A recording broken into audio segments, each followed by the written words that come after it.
RCN. Le son de la différence. Le rendez-vous conso sur RCN avec l'UFC Que Choisir. Et bienvenue dans ce nouveau rendez-vous conso avec Jacques de l'UFC Que Choisir. Bonjour Jacques. Bonjour Thomas. Aujourd'hui on va parler des achats sur Internet et particulièrement les recours qu'on peut y avoir quand on fait des achats sur Internet. Oui, les achats sur Internet explosent depuis plusieurs années, au détriment d'ailleurs du commerce traditionnel qui peine à s'adapter. Et bien souvent, on va dans un commerce traditionnel, on nous dit on l'a pas, on n'a pas la taille là, allez sur Internet. Ouais. Ce qui est c'est quand même curieux. Oui, mais c'est bien les achats sur Internet, mais les litiges explosent aussi. Évidemment. C'est la part la plus importante des litiges que nous traitons. Un bon tiers des litiges sont des problèmes d'achat sur Internet, de commerce. En revanche, c'est vrai, c'est des litiges qu'on arrive à résoudre avec succès. Bon, plus des 2 tiers des cas, on les résout favorablement pour le consommateur. Alors, on a un peu lissé les incidents les plus fréquents et les précautions à prendre pour les réduire. Et bien justement, commençons par les déboires les plus fréquents. Oui, alors un grand classique, je dirais, l'article commandé n'est finalement pas disponible. Le vendeur doit vous prévenir aussitôt de l'indisponibilité du produit, mais il ne le fait pas tout le temps. Il a annoncé une date de livraison sous 15 jours, au bout de 15 jours, vous ne voyez rien venir. Alors dans ce cas-là, consultez quand même les conditions générales de vente. Vous savez, c'est ce tout petit lien qui est tout en bas de la page, en tout petit en général, mais qui est très très important, et voir ce qui est prévu en cas de date dépassée de livraison, par exemple. Et s'il n'y a rien de prévu, alors ? S'il n'y a rien de prévu, il faut faire une mise en demeure de vous livrer sous 15 jours. Et si ce n'est pas livré, vous pouvez annuler la commande et demander le remboursement qui doit, lui, se faire normalement sous 14 jours. D'accord. Au-delà, vous pourriez réclamer aussi des intérêts. D'accord. En revanche, en plus, si vous êtes quand même à proximité des fêtes, Noël, un cas classique, c'est Noël, vous avez commandé un produit, un cadeau qui était marqué livrable avant Noël. Si ça n'arrive pas, là, vous n'avez pas besoin de faire de mise en demeure. S'il n'arrive pas pour Noël, vous pouvez demander immédiatement l'annulation et le remboursement.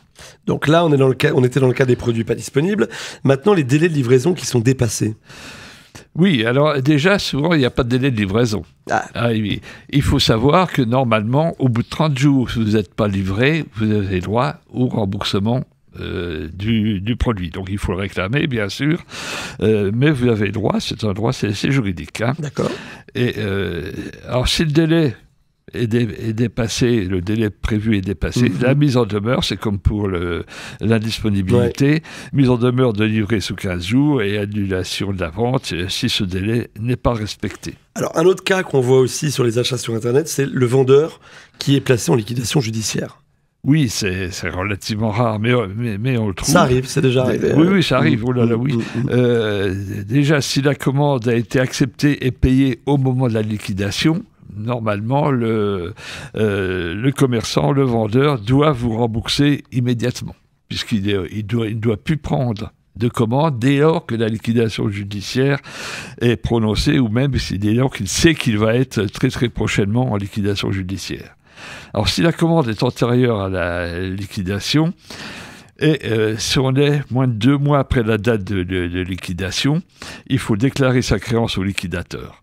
Donc le liquidateur est là pour ça, il fait le bilan de l'entreprise, il compte ce qui reste comme argent lors de la liquidation, mais il commence par rembourser les salariés, le fisc, avant de s'intéresser aux clients qui n'ont pas été satisfaits. Donc c'est vrai que les chances d'être remboursés sont quand même minimes. Peut-être des fois un remboursement partiel, mais on peut guère espérer plus. Et si le colis est parti malgré la liquidation, vous pouvez très bien prendre contact avec le transporteur qui a le colis et qui il peut y avoir parfois des arrangements avec le transporteur. Il dit je ne vais pas être payé du transport, vous me payez les 6 € de transport et puis je vous livre quand même. Ça peut arriver. Bon, voilà, on est quand même à la marge, c'est quand même relativement rare. Alors, il y a le colis qui est considéré comme livré par le vendeur. Ça, c'est un truc un peu plus fréquent quand même. Ah oui, ça arrive, c'est-à-dire que vous avez fait une commande, vous suivez la commande et vous voyez tout d'un coup qu'il est marqué livré et que vous n'avez strictement rien reçu. Ah oui. Alors, c'est différentes cas de figure. Soit il était livré à la mauvaise adresse, soit ce qui arrive, c'est qu'il est tombé du camion. C'est-à-dire que quelqu'un de malhonnête l'a attrapé. Alors, c'est vrai. Et plus le colis est petit et ressemble à la taille d'un smartphone, plus il disparaît. C'est ça, évidemment. Souvent des cas de disparition de smartphone. D'accord. Alors, c'est au vendeur, lui, d'apporter la preuve de la livraison.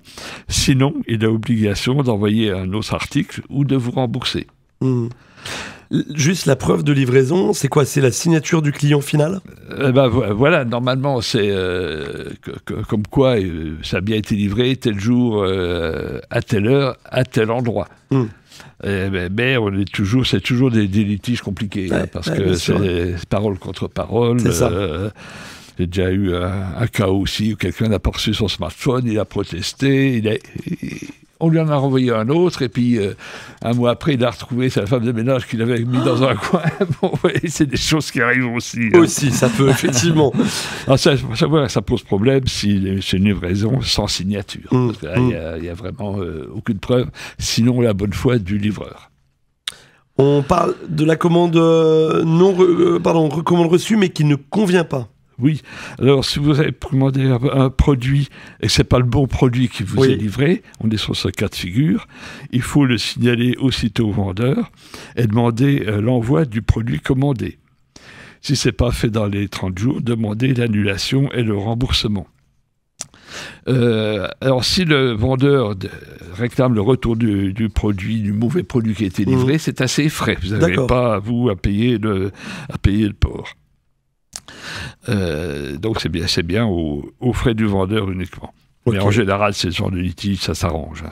D'accord. Sans trop de problèmes. Ça s'applique à tous les produits? On peut toujours renvoyer?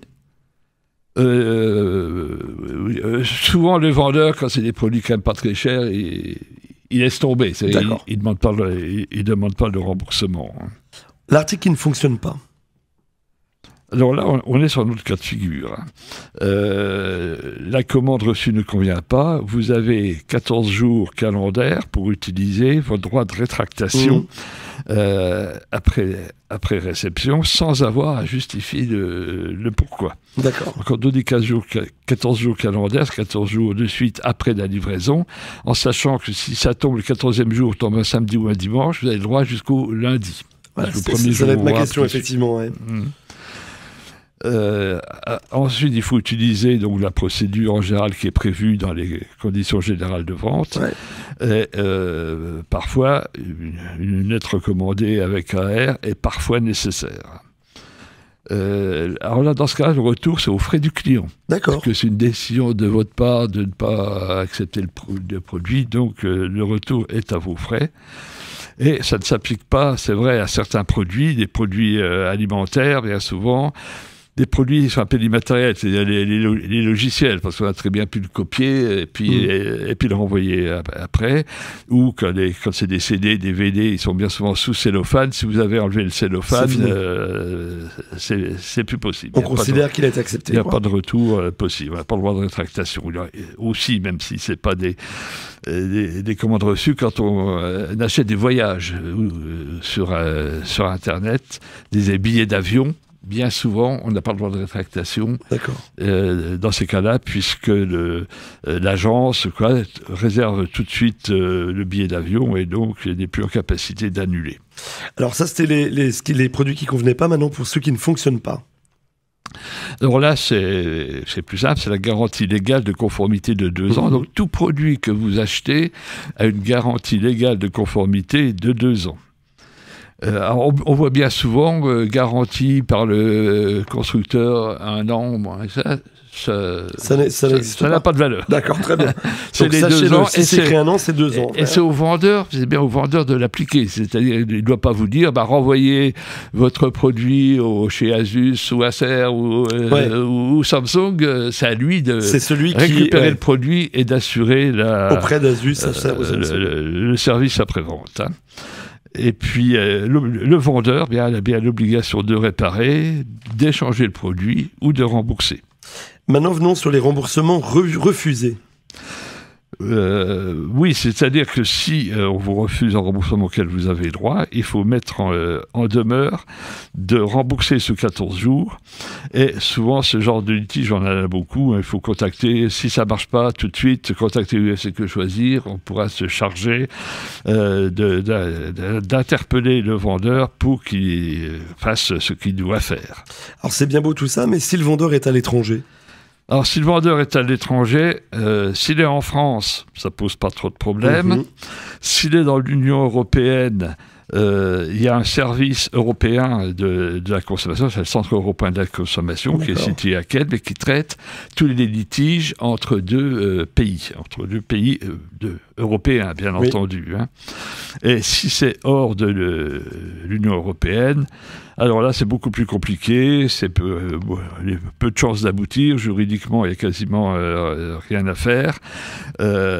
Seulement dans certains cas, on constate que sur les grands sites qu'ils ont on appelle une marketplace, hein. Fnac, Amazon, Cdiscount, acceptent des vendeurs étrangers sur leur site. Les commandes se font auprès du vendeur étranger, et s'il est hors d'Europe, s'il y a problème, il faut insister quand même auprès du site principal pour qu'ils interviennent auprès de leur du vendeur. Très bien. Voilà. Alors, là, on a vu tout ce qui peut arriver. Comment on peut limiter les risques ? Alors, c'est vrai, bien souvent, il faut faire attention sur les sites sur lesquels on commande. Déjà, comme on vient de dire, pas d'achat sur un site hors d'Europe. On déconseille formellement, parce que s'il y a un souci, ça dure, et on n'en sort pas en général. Il faut bien tout lire, le descriptif, le délai de livraison, si c'est bien un produit neuf, si c'est bien vendu par un professionnel, parce que en particulier, les conditions de garantie ne sont pas les mêmes. Et on conseille aussi, quand vous commandez, faites une copie écran du produit. Comme ça peut servir en cas de contestation. Et puis, il faut vérifier sur le site et ses conditions générales de vente. Il faut pouvoir trouver l'adresse de l'entreprise sur le site internet. Si en France, un numéro de SIRET permet de vérifier sur des sites type société.com si ça existe vraiment, s'il n'y a pas de condamnation en cours, de liquidation en cours. Il y a des forums, il y a des avis, et l'ancienneté du site aussi, si c'est un site qui vient de se créer il y a quelques jours, il vaut mieux attendre un peu de voir comment ça se passe, et voir aussi s'il y a un numéro de téléphone qui est mentionné. Et puis, vérifier aussi que le produit est bien expédié d'Europe. Parce que s'il n'est pas expédié d'Europe, vous pouvez avoir des droits de douane à payer. Ah oui. Et ça monte vite. Hein. Si c'est un produit c'est un petit peu onéreux, les droits de douane montent vite. Et puis, vu l'actualité actuelle, ça ne va pas s'arranger. Il faut faire attention. Et puis, bien avant de paiement, vérifiez bien la commande, notamment le total à payer. Parce que des fois, se rajoute, on dit un article à 150 €, et puis se rajoute tout d'un coup des frais de port plus importants que prévu, ou même des frais annexes qu'on n'avait pas intégrés. Donc, bien vérifier que vous payez bien le montant qui était prévu. Enfin, privilégiez les paiements avec carte bleue. Surtout, méfiez-vous des paiements du type Western Union qui se font avec simplement un code à envoyer. C'est souvent des escroqueries. Bon, j'imagine, Jacques, que si on a des difficultés avec nos achats en ligne ou bien qu'on se pose des questions, on peut s'adresser à vous. Ah oui, je dis, c'est un tiers de nos litiges, c'est des achats en ligne. Il ne faut pas hésiter à nous consulter. Déjà pour un conseil, les conseils sont toujours gratuits. Et puis, si vous n'arrivez pas à vous en sortir avec le vendeur, venez nous voir avec la facture, avec les échanges que vous avez eus. On vous indiquera la marche à suivre et nous pourrons prendre votre litige en main s'il n'est pas résolu. Si on prend le litige en main, il faudra bien sûr adhérer à l'association. Bon, c'est 30 € pour un an, quel que soit le nombre de litiges à traiter. Donc voilà, on le sait, on peut s'adresser à l'UFC Que Choisir. Comment on vous contacte? Peut-être quelques infos pour vous joindre directement. Oui, le plus simple, c'est notre site internet, nancy.ufcquechoisir.fr. Vous pouvez déposer votre litige en ligne, déposer des questions. On répond sous 2 jours ouvrables. Il n'y a pas de problème. Et même en ligne, on peut prendre des litiges sans que vous ayez à vous déplacer. Sinon, nous avons des permanences à Nancy, c'est le lundi, le mercredi, le vendredi après-midi et le mardi matin, mais il faut prendre rendez-vous toujours sur notre site. Bon. Et puis si vous n'avez pas entendu la totalité de cette chronique ou que vous voulez la réécouter, vous le faites sur notre site internet www.rcn-radio.org. Jacques, nous on se retrouve la semaine prochaine pour un nouveau rendez-vous conso. Avec plaisir. Au revoir. Plaisir. RCN, www.rcn-radio.org